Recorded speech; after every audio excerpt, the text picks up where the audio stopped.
The Minnesota Manual Dexterity Test Tool was developed to measure unilateral and bilateral gross and fine manual dexterity. The results of the test-retest reliability of the Minnesota Manual Dexterity Test is acceptable to high correlation coefficients, and the validity of the test is demonstrated by significant correlations and high reliability and validity. For the Minnesota Dexterity Test, there are 5 tests that we are going to be looking at. The first one is going to be the placing test.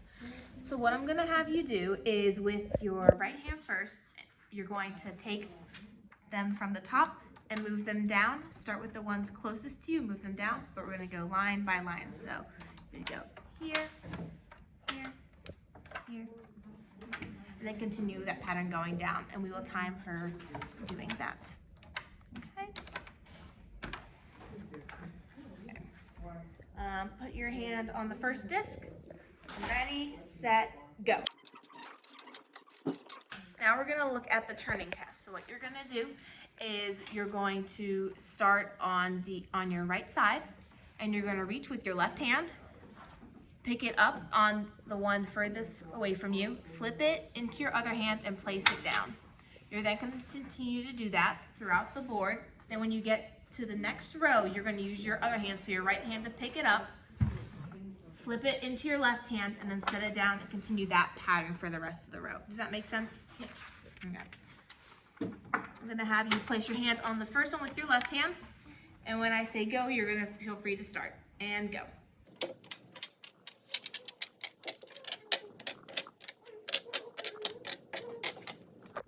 So this is the displacement test. What we're going to do is remove a disc from the upper left-hand corner, and this is the starting position for displacement test. The object of the test is to see how fast you can move blocks from one hole to another, and you can use either hand for this test. Fill the top hole with the disc directly below it. So we take out this one, we're going to go to the one directly below it. You're going to continue to do that until you get to here, which will then start in the next row, and then bring the ones directly on top of it. And you're going to continue this pattern going through. Okay. Now put your hand on the disc just below the empty hole in the left-hand corner of the board, and I'm going to time you. Okay? And we're going to do, and then on, ready, set, go. This is the one-handed turning and placing test. So the object of this test is to see how you can pick up the disc from the top board, turn the disc over, and thus showing the color of the other disc, and place them into the holes of the bottom board. This is to be done using only one hand. You will want to use your dominant hand. You must begin on your right, pick up the bottom disc and insert it into the top hole of your board closest to you, while turning the disc over and exposing the color. So what you're going to do is pick it up, flip, pick it up, flip, and it's going to be similar to the pattern of the first time.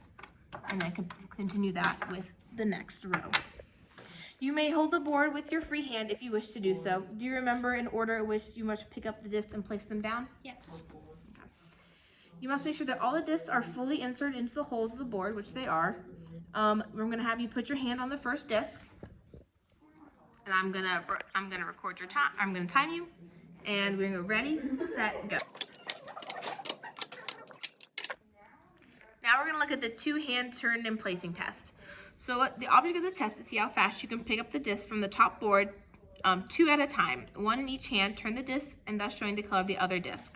This is to be done with both hands. So same pattern, I'm going to pick them up, place them down, pick them up, place them down for both of the rows.